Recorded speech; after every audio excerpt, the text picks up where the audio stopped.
সূরাতুদ দুহার ৫ নম্বর আয়াতে কারিমার মধ্যে আল্লাহ রাব্বুল আলামিন নবীকে বলতেছেন, আলাম ইয়াজিদকা ইয়াতীমান ফাআওয়া।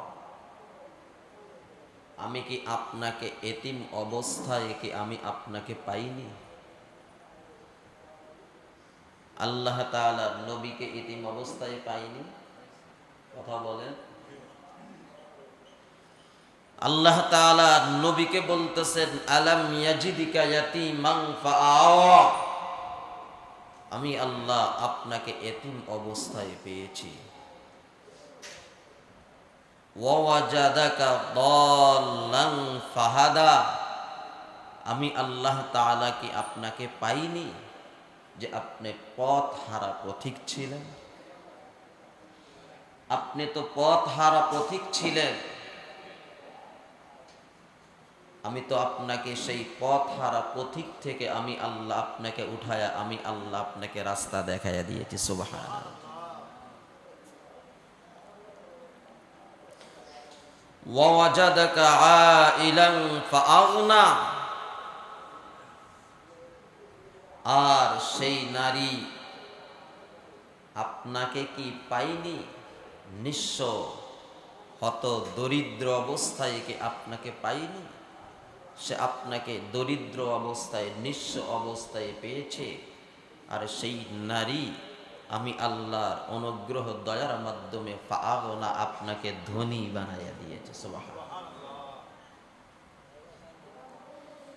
এই তিনটা নিয়ামতের কথা আল্লাহ রাব্বুল আলামিন কাকে স্মরণ করাইয়া দিলেন? সবাই বলে নবীকে। আমি আপনাকে এতিম অবস্থায় পেয়েছি, আপনি এতিম ছিলেন।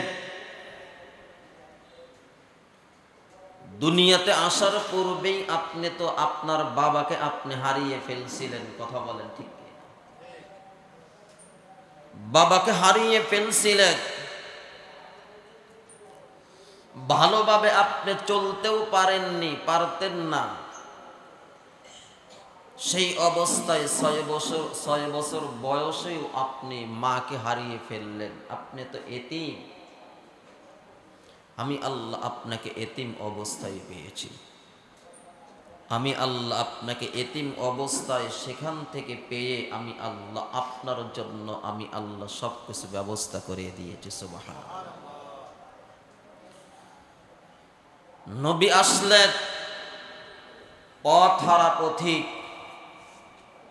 মা নাই বাবা নাই এমন সন্তানেরা তো পথ হারাই হয়ে যায়। কথা বলে ঠিক কি? পথ হারা হয়ে যায় না? আমাদের দেশেও তো পথিকেরা আছে, পথ হারা শিশু আছে না নাই? কথা বলেন না কেন? আছে না নাই? বিভিন্ন স্টেশনে গেলে পারে, এয়ারপোর্টে গেলে পারে, কমলাপুরে গেলে পারে, পথ হারা শিশুর অভাব নাই। আল্লাহ তাআলা ও নবীকে পথ হারা পেয়েছেন, পথিক পেয়েছেন।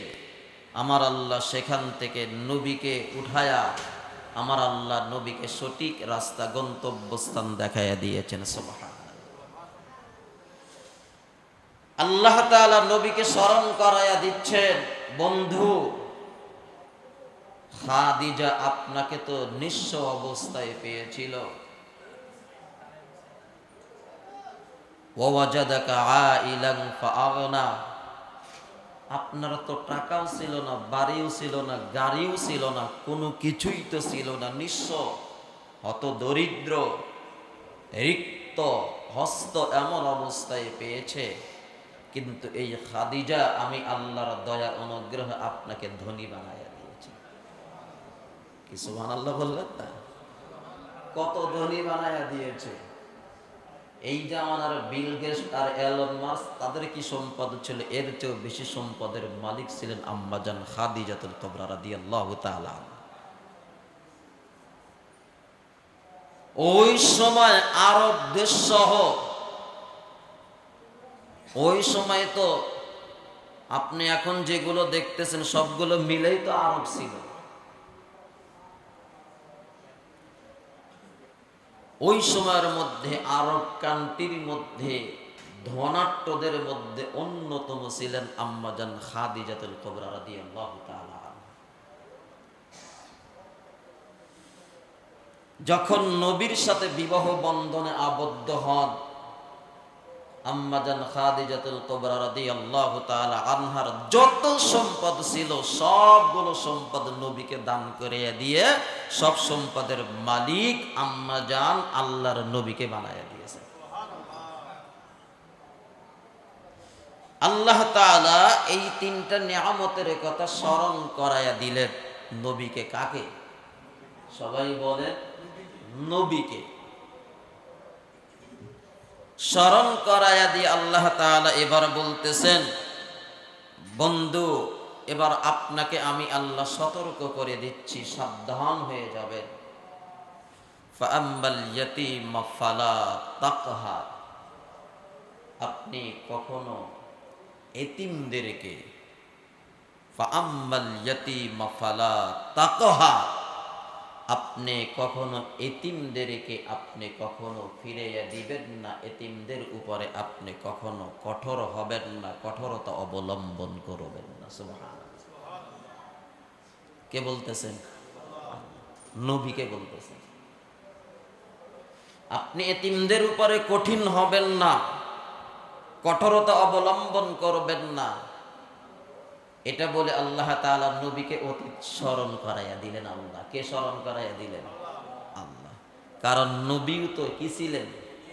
কথা বলেন, এতিম। ওয়া আম্মাস সাইলা ফালা তানহার, আর আপনি পথিকদেরকে, সায়েলকারীদেরকে, দরিদ্রদেরকে, মিসকিনদেরকে আপনি কখনো ধমক দিয়ে কথা বলবেন। আমাদের সমাজে সায়েল, ভিক্ষুক, অভাবগ্রস্তদের ধমক দিয়ে কথা বলে কি বলে না? কথা বলেন না কেন? বলে কি বলে না? এতিম এদেরকে ধমক দিয়ে কথা বলে কি বলে না? এতিমদের উপরে কঠোর হয় কি হয় না? কিন্তু আল্লাহ তাআলা সেই নবীকে স্মরণ করাইয়া দিচ্ছেন, ওয়া আম্মাস সাইলা ফালা তানহার, আপনি কখনো পথিকদেরকে, সায়েলকারীদেরকে, ভিক্ষুকদেরকে, হত দরিদ্রদেরকে আপনি কখনো ধমক দিয়ে কথা বলবেন না। ওয়া আম্মা বিনি'মাতি রাব্বিকা ফাহাদ্দিস, আর আপনি আমি আল্লাহর নিয়ামত সমূহের সবসময় আপনি কদরদানি করবেন। আমি আল্লাহ আপনাকে যেই নিয়ামত দিয়েছিলাম সেই নিয়ামতের সবসময় শুকরিয়া আদায় করবেন। এই তিনটি বিষয় আমার আল্লাহ নবীকে সতর্ক করাইয়া দিলেন। সুবহানাল্লাহ।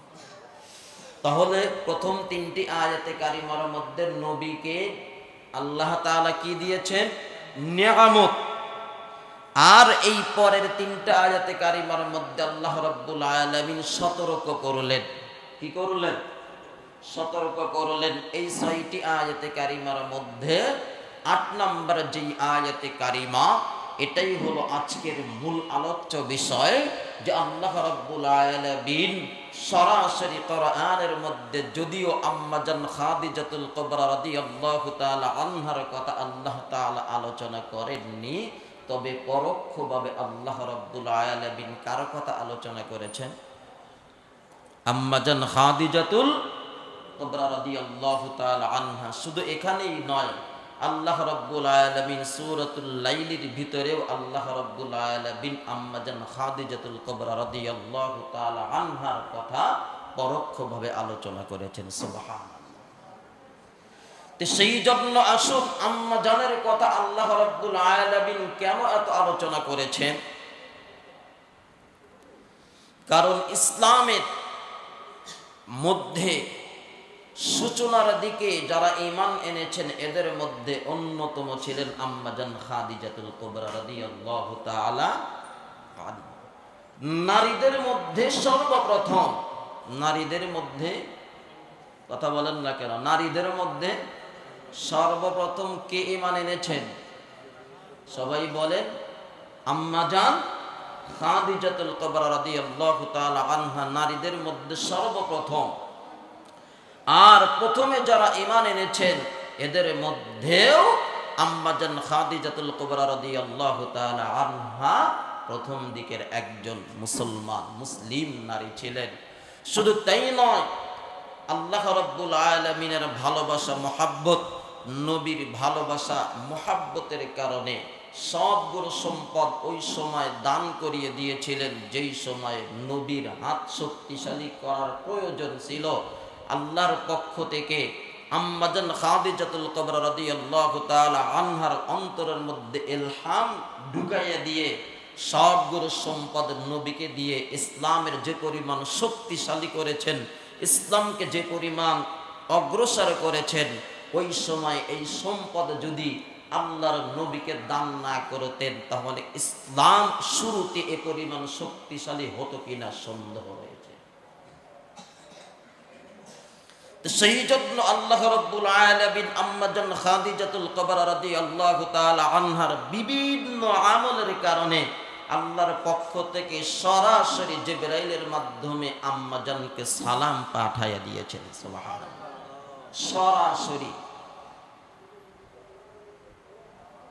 জিবরাইল আলাইহিস সালাতু ওয়াস সালাম এসে নবীকে জানায়া দিয়েছেন, ইয়া রাসূলুল্লাহ, আল্লাহর পক্ষ থেকে আপনার স্ত্রী খাদিজাকে আল্লাহ তাআলা সালাম পৌঁছায়া দিয়েছেন। তো সেই জন্য আসুক, নারী হয়েও আল্লাহর সন্তুষ্ট রেজামন্দির নৈকট্য লাভ করা যায় কি যায় না? কথা বলেন। তাহলে আমরা জানতে পারলাম আম্মাজান খাদিজাতুল কুবরা রাদিয়াল্লাহু তাআলা আনহার কথা সরাসরি কোরআনে যদি উল্লেখ নাও থেকে প্রত্যক্ষভাবে নেই, তবে পরোক্ষভাবে আছে না নাই? কথা বলেন। শুধু তাই নয়, আল্লাহর নবীর অসংখ্য হাদিস রয়েছে, আল্লাহর নবীর অসংখ্য হাদিস রয়েছে যে হাদিসের দ্বারা আল্লাহর নবী আম্মাজান খাদিজাতুল কুবরা রাদিয়াল্লাহু তাআলা আনহার গুণগান গেয়েছেন। কি গেয়েছেন? প্রশংসা করেছেন। যদিও আল্লাহর নবীর সবগুলো স্ত্রী ছিল, আগে কেউ বিধবা ছিল, এরকম ভাবে তালাক প্রাপ্ত ছিল, শুধুমাত্র আম্মাজান আয়েশা সিদ্দিকা রাদিয়াল্লাহু তাআলা আনহা ব্যতীত। কিন্তু আল্লাহর নবী মাঝে মধ্যে আম্মাজান খাদিজাতুল কুবরা রাদিয়াল্লাহু তাআলা আনহার কথা মনে করে কান্না করতেন। আল্লাহর নবীকে একদিন আম্মাজান আয়েশা সিদ্দিকা রাদিয়াল্লাহু তাআলা আনহা গোসল করায়া দিচ্ছেন, কিন্তু শরীরের মধ্যে অনেকগুলো দাগ রয়েছে, ক্ষতস্থানের দাগ রয়েছে, বিভিন্ন দাগ। আম্মাজান আয়েশা সিদ্দিকা রাদিয়াল্লাহু তাআলা আনহা বলতেছেন, ইয়া রাসূলুল্লাহ, আপনার কি ছোটবেলায় কোনো বসন্ত হয়েছিল যে আপনার শরীরের মধ্যে পরিমাণ দাগ? আল্লাহর নবী বললেন, আয়েশা, আমার ছোটবেলায় কোনোদিন বসন্ত হয়নি, কিন্তু এই দাগগুলো আমার কোনো বসন্তের দাগ না, এগুলো হলো আমি নবীকে তয়েফের লম্পটেরা যে পাথর মেরেছিল সেই পাথরের আঘাতের দাগ। আল্লাহর নবী সাথে সাথে কান্না করে দিয়েছিলেন, কারণ ওই সময় নবীর ক্ষতস্থানের যত চিকিৎসা, যত সেবা যত্ন, যা কিছু করা সবগুলো করেছিলেন আম্মাজান খাদিজাতুল কুবরা রাদিয়াল্লাহু তাআলা আনহা।